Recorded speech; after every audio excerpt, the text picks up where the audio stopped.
Jarren Duran is him. The young center fielder continues to show off his dominance and development as he had another big day in the Red Sox series finale against the Blue Jays over the weekend. You are Locked On Red Sox, your daily Boston Red Sox podcast. Part of the Locked On Podcast Network, your team every day.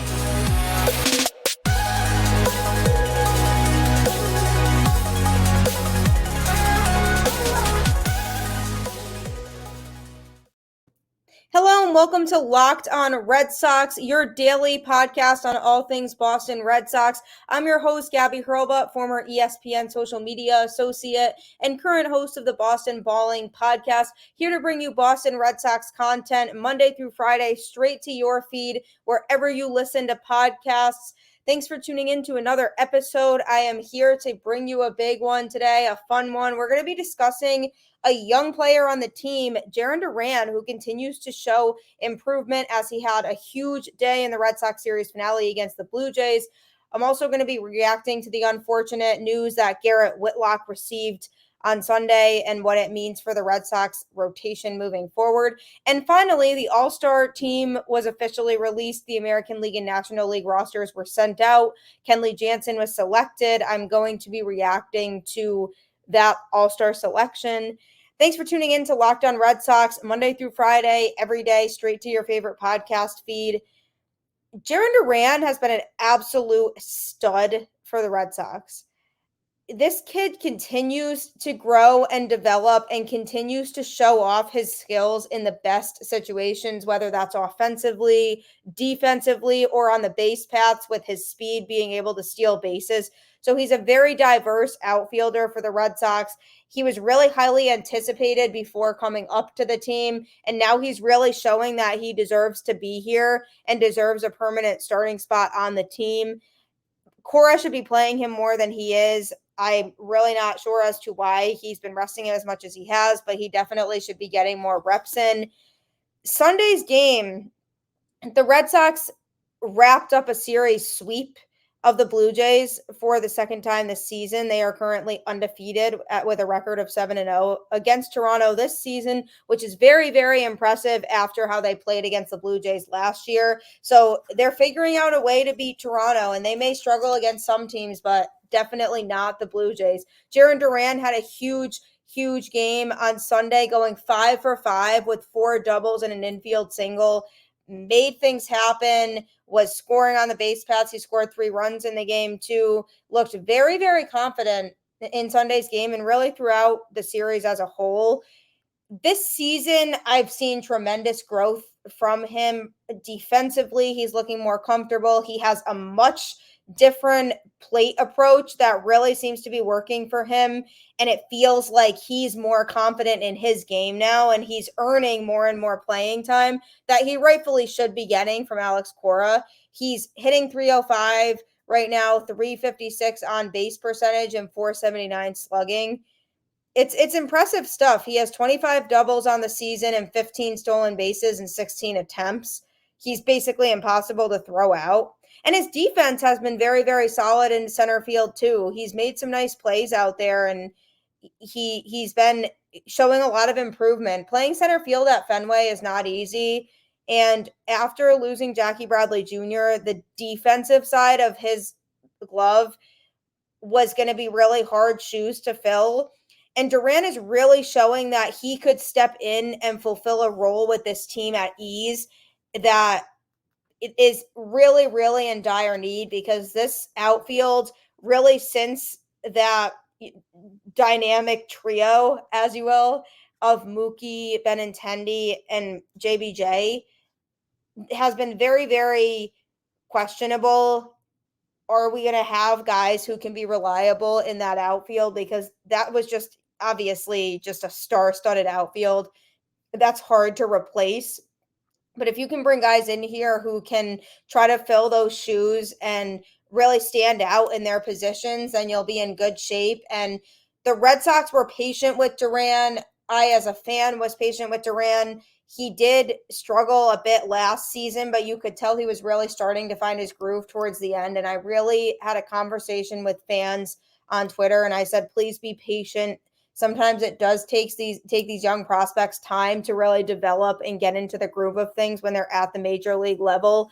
And Duran, I feel, is one of those players. And as we all know, it's not easy to play baseball in Boston. It is certainly not an easy market to play in, and it's impressive for a player to be able to shine the way that players do in Boston, because as a fan base, there's high expectations for the players. Everybody is expected to come out and immediately perform, and that's not always the case. Baseball is a patient game, and a lot of times it does take time to grow into your skill sets and what you're really good at and hone in on that and get used to the environment. The environment at Fenway is a fun place for players to play, but it also can be a really tough environment because if you're not playing well, they have all the boos and you're getting hate from fans on Twitter. And they are people at the end of the day. They're people before athletes, and they have feelings too. And it's hard when a player really is struggling because Boston isn't the environment for everybody. But Duran really has shown that he's growing into his role with this team. And as much as the Red Sox are very much a 500 average baseball team this season that may or may not get a wild card spot, you can look at the team and look at a player like Duran and be excited for what he has to bring in the future. Because if he's going to be the center fielder for the future of this team, you have to feel pretty good about that. I mean, those at-bats he was taking on Sunday were phenomenal. And you have hitters who are starting to be more disciplined at the plate. And Duran definitely is developing that plate discipline. I think, what he's done this season to really grow at the plate and his approach is working because he's putting up competitive at bats. He's getting on base. He's stealing bases, finding a way to score. Even if his at-bat results in an out, he's moving base runners over, he's bunted. So we've really seen a mix of a lot of different things from him at the plate, which is super exciting because it shows that he's really growing into his role. So this idea of being patient with prospects really can pay off, because if he can stay healthy, he could be a serious asset to this team really for a long time moving forward. And it can be hard sometimes to be patient with prospects because they're not all going to pan out. That's just not how baseball is, and it's a challenging sport to really make it. But if you can be patient with a player and he comes up and he can really perform and show all of the work that he put in, then he'll do big things for your team. And Duran, to me, is doing big things for the Red Sox. He's been a big asset to the offense this year that has really, really needed people to produce offensively and has been struggling with getting reliable hitters to produce on a daily basis. But Duran carried that offense in Sunday's game. And obviously, there were plenty other players in the offense that helped contribute to that win and were getting hits and stringing together some runs too. But Duran deserves all the credit in the world for sealing that sweep for the Red Sox. And the way that he's able to just wreck baseballs is impressive nonetheless too. So he deserves huge props for his big game. My thoughts on Duran are that he is a long-term piece for this team, should be unmovable come trade deadline time or in the off season. Just any talks about that should be out the window, because he is the type of talent that I would want on the team going forward as a fan, because he's not only fun to watch, but he also seems to have a great attitude and really seems to care about succeeding here. So big props to him for his big day on Sunday. I really hope it continues, because he could be a serious piece for the Red Sox moving forward. Coming up, I'm going to be talking about a little bit of some unfortunate news. Garrett Whitlock, who had to leave the game after one inning on Sunday due to an injury. So I'm going to be talking a little bit more about that in detail and what it means for the Red Sox pitching rotation moving forward. But you all know FanDuel, or at least have heard of FanDuel, even if you haven't visited their app or done any sports betting through FanDuel. You are familiar with what it is, I am sure. Take your first swing at betting MLB on FanDuel and get 10 times your first bet amount in bonus bets, up to $200. That's right. Just bet $20 and you'll land $200 in bonus bets, win or lose. That's $200 you can spend betting everything from the money line to the over-under to who you think is going to hit the first home run. All on an app that's safe, secure, and super easy to use. Plus, when you win, you can get paid instantly. There's no better place to bet on MLB than FanDuel, America's #1 sportsbook. So sign up today and visit FanDuel.com/lockedon to get up to $200 in bonus bets. That's FanDuel.com/lockedon. FanDuel, official partner of Major League Baseball. You know how fun I find sports betting to be. It really can be a fun experience, and it's something that you should look into because you really can win a lot of money doing it, and it's a great time, and there's a lot of cool bets out there to check out on a day-to-day basis, especially in a sport like baseball where things are constantly changing, and anybody really can come out on any day and win because it's such a long season. That's what makes it so fun. So when we're in the middle of baseball season right now, why not go and bet on a team like the Rays, who's the best team in baseball right now, or bet on the Braves, who are really, really playing strong baseball right now. It's nice to be able to go in and maybe bet on some of those teams who are playing really well. Or if the Red Sox are playing the Blue Jays, you always want to bet on Boston, as they are currently undefeated against that team from Toronto. Hopefully I don't end up jinxing that, and moving forward, hopefully they continue to play well against said team in Toronto. But either way, check out FanDuel. It's a lot of fun. So Garrett Whitlock, who's been bounced around between the pitching rotation and the bullpen for the Red Sox, unfortunately had to leave Sunday's game after the first inning with an apparent elbow injury. He did miss some games in April and May due to an elbow injury prior to starting the season on the injured list because he had hip surgery in the offseason. So it hasn't exactly been the easiest season for Whitlock. He's been on and off the IL, and when he's been pitching, he's been pretty inconsistent. The Red Sox have been adamant on really making him a true starter. I am still not sold that he can fit fully into the starter position. I've been saying for a while that I feel he's better out of the bullpen. He has a 523 earned run average this year with a 47-7 strikeout to walk ratio and a 298 batting average against. Those are tough numbers. Those are tough numbers to see. I mean, he had a really, really tough outing against the Marlins last week, and you had to wonder if something was up then. And he did admit that this elbow thing that he has going on, he felt before Sunday. So you have to wonder how long that's been going on for, because that start against the Marlins was definitely uncharacteristic of Whitlock. But he struggled as a starter this season, and it's hard to say, he should be in the pen, but I do wonder if he's just getting a little too much workload, more than he can handle. And that's why he hasn't had the ability to be pitching for a long period of time at any given point that he's been here. And the last thing that I would want is for the Red Sox to break somebody who has absolutely such a special talent that I feel like we've seen when he was in the bullpen. He has a special talent when he's pitching that I would hate to see the Red Sox break because they're so adamant on him being a starter. And I do understand why they're trying to make him a starter, because they do see his stuff and feel like he's the type of pitcher who can make a serious impact longer in games. But if he's going to keep getting injured, you do have to at some point look at the situation and say, okay, is it worth all of this for us to risk his career down the line to make him a starting pitcher when he was absolutely lethal in the pen? Because I think a lot of people can admit Garrett Whitlock was one of the best relievers that they've seen on this Red Sox team in a while, myself included. And when he was pitching in the bullpen, you could feel pretty good about him coming into games and getting the job done. When he starts games, I don't have that same feeling that I had when he was relieving. And I'd like to hope that their process is working and they can still build him up to be a true starter.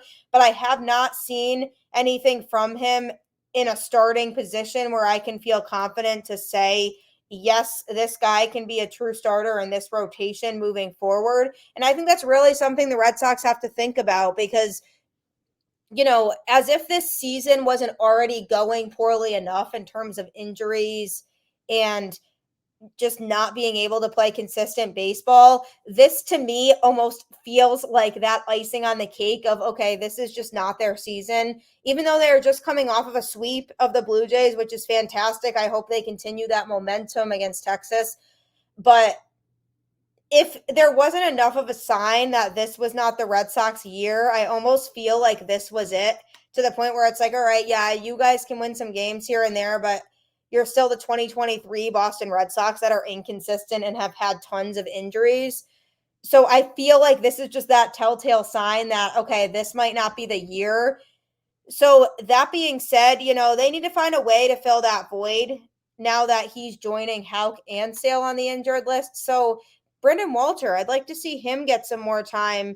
We've seen him pitch already briefly in the majors, and let's just try to get him some more reps because we won't know if he's going to be a starter in the system that could come up and be a piece of the future if he doesn't get more time. So this could be the perfect opportunity to get him some time and reps in to really see if he's somebody that in the future you can have as a reliable piece on this team. But I do think even if it's not Walter, just have some people from AAA just come up and really see what they can do because again, it's going to be really, really hard for the Red Sox to compete with three of their starters on the injured list that were pitching well. Well, Sale and Houck, especially, pitching well before going on the IL. So it's really, really hard for the Red Sox to feel like they can contend when you have three pitchers who are in your starting rotation injured right now. So if this Whitlock thing, they seem to think that it's not anything super serious. They don't see it as a major setback. They do expect Whitlock to have an IL stint, but they don't expect it to be very long, which is fantastic news. If he's able to recover quickly and come back, that's even better. But until then, you can't just keep having a bullpen game every 5 days. There needs to be a different solution than that. So this is why this is the perfect opportunity to get some minor league starters that are in AAA right now, some reps on the mound to really see where they could fit in and just give them the opportunity. Because honestly, this has been such a frustrating season for the Red Sox, and there aren't a ton of positives that can be taken from it. But some of the people they signed, to come in this season have been positives, which I've touched on the show, but also really a positive could be at the end of the day, if the Red Sox aren't in contention and they don't get into the playoffs, then you can say, okay, well, we got some AAA starters, some reps this season, and now they can maybe make a transition into the majors with more ease next season. And you can look at this season as, not even just from a pitching standpoint, because even at other positions between David Hamilton and Caleb Hamilton being able to get exposure and get some reps in, just bringing guys in from the minor league system that can really try it out and see what they can bring. And that is a positive that you can take away from any team season if they do bring guys like that up, because they do need to get the exposure or they're never going to be able to know if they can perform at that level. So again, maybe that's how they solve the problem. Maybe they bring a pitcher in and trade for somebody. I've already talked about how I feel like if they bring in a starting pitcher, it shouldn't be somebody where they have to give up too many high caliber pieces. It should be somebody that maybe hasn't had the best season this year, but can give you some reliable starts in the rotation, because they just need somebody who can be consistently reliable on that fourth or fifth day. So somebody who hasn't had as great of a season, but is proven at the major league level might not cost as much. So that would be the route I'd say to go if they want another starter. But start bringing some of these AAA guys up. They deserve the opportunity, and I think this could be the great, time to do it. It's really unfortunate what happened with Whitlock. I hope he's able to return soon, whether that's, in a month, whether that's in 2 starts, or whether that's not until next season. We don't know, but they don't seem to be too concerned about it. So hopefully he's, able to come back stronger and can be back in this pitching staff in some capacity, whether that's as a starter or as a bullpen piece. But I'm on the Whitlock bullpen train. I have not changed my mind on that. I've been rooting for him as a starter and hoping he can grow into that, but I'm still more convinced that he is more suited as a reliever. But again, that's the Red Sox decision, so we'll see what happens, but hopefully they can find a way to fill that void because they do need something now. And then even, for next season, they need to really evaluate whether long-term they see him as a starter or a reliever, because that decision needs to be made by next season. And then you stick him in one of those two spots and you leave him there and you don't switch him back and forth.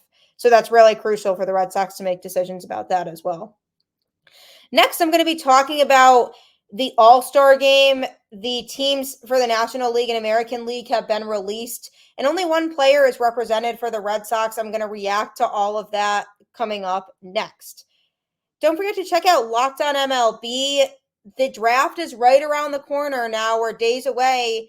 A lot of young talent that could be drafted this year, and I'm keeping an eye on the Red Sox and who they decide to draft, what young talent they try to bring in to help shape out the farm system and continue to get some solid pieces in the system.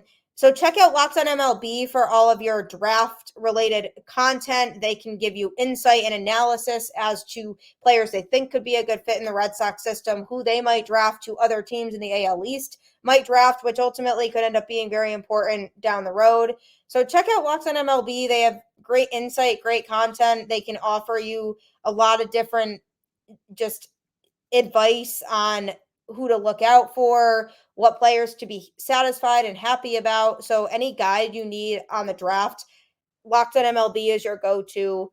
Don't forget, you can catch Locked On Red Sox on your favorite podcast platform as well for free. Just download the show, subscribe, leave a rating, leave a review. I always appreciate the feedback, appreciate the conversation. So definitely tell your friends and family, continue to share the show, as I appreciate that as well. So Kenley Jansen was brought to the Red Sox, obviously, this past offseason because they really did need a closer because they had no real legitimate closer prior to this. So they bring Jansen in, who obviously has had some phenomenal seasons. I mean, clearly is going to be a Hall of Famer. He's done a lot throughout his career, especially, when he was with the Dodgers, he was fantastic. And then he went to the Braves briefly.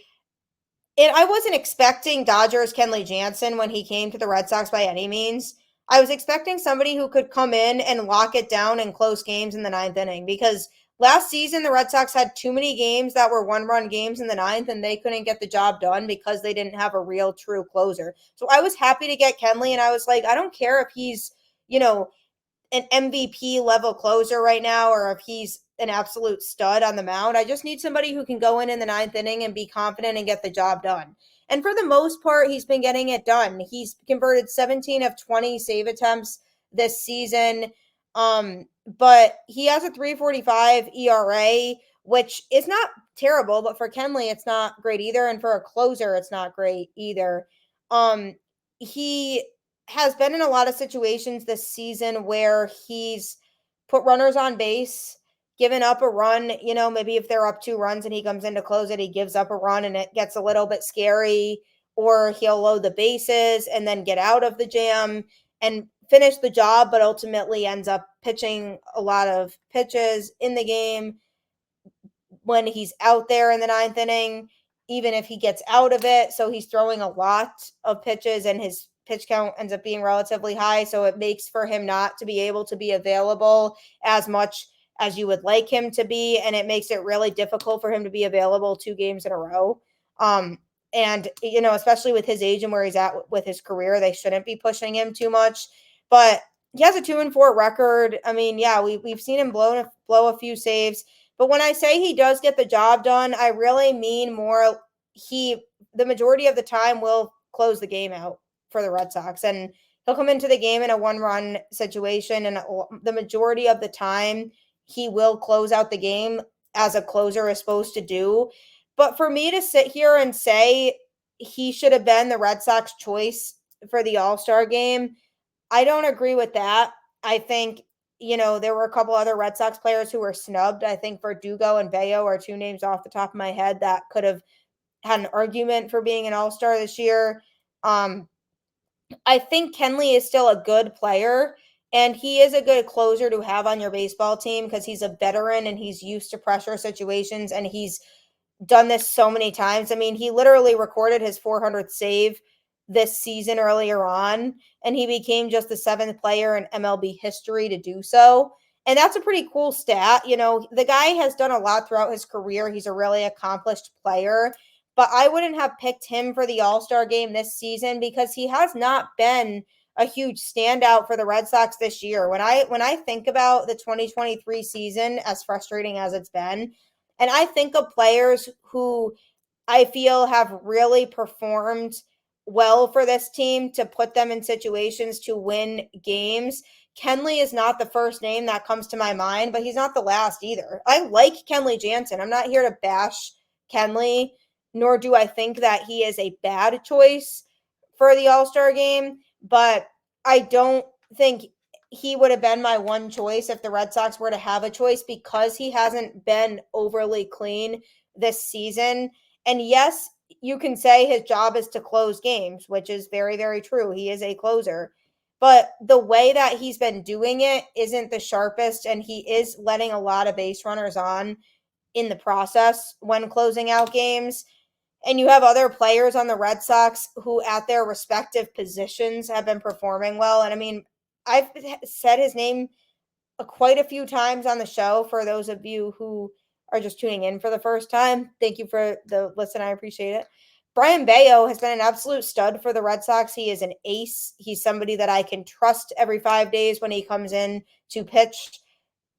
Why isn't he going to the game? Why isn't Alex Verdugo, who's been working his butt off all season and has been the Red Sox most consistent hitter this season, why isn't he on the list? And obviously there's still time. He could still go because some of the players that were voted in have been injured, which is another reason why I have a problem with the fan voting because they voted some players in who haven't played much at all this season. What did they do this season in particular to earn an all-star bid if they haven't really played much this season? So I like the idea and understand the idea of getting fans involved in the all-star voting, but there needs to be a system in place where players who very clearly should be going aren't going, in making sure that they are going, because it's really unfortunate when you see players get snubbed. And I do believe that Bello and Verdugo in particular were snubbed. Kenley Jansen, again, I think he's good, but he would not have been my choice to represent the Red Sox in the All-Star game.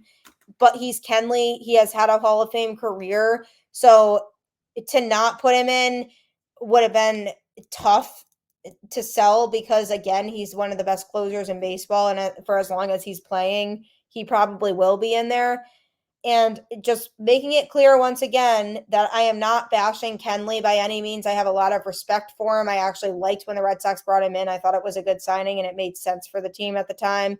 And I think he's, doing his job as best as he can. He's getting saves. He's winning the Red Sox those 1-run games in the 9th inning, but he's doing so sometimes in a very messy way. So that to me makes me not put him in the All-Star game. His stats are not overly impressive. And to me, the All-Star game should be for the best of the best in that season, not throughout your whole career. It should be based on that season. So I hope I'm rooting for Kenley. I really like him. I hope he represents the Red Sox well at the All-Star game. But if the Red Sox had one choice for a player, my choice would not have been Kenley. Once again, don't forget, you can catch me every day, Monday through Friday, talking all things Boston Red Sox on your favorite podcast platform. So please check it out, subscribe, share it with your friends and family. I'm here every day talking all things Boston Red Sox. Hope you all have a fantastic 4th of July and a great rest of your day. I will catch you all on the flip side. Take care, everyone.